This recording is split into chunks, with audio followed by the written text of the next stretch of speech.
In today's video, I'm going to teach you how to star emails on Gmail.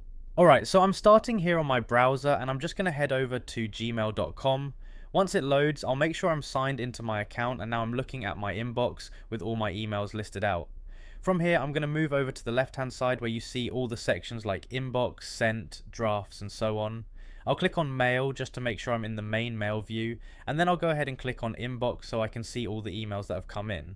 Now that I'm inside the inbox, I've got a list of emails right here. At this point, I'm just going to pick one email that I want to star. I'll move my cursor over it, and once it's highlighted, I'm going to look just below the date of that email. Right there, you'll see a little star icon.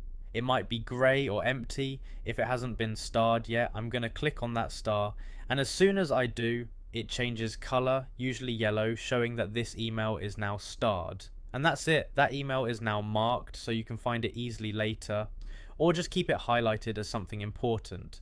You can do the same thing for any other emails by scrolling through your inbox, looking below the date, and clicking the star icon for each one you want to mark. At this point, your starred emails will show up in the starred section on the left hand side of Gmail. That makes it super easy to jump back to them without digging through your inbox or searching for them manually.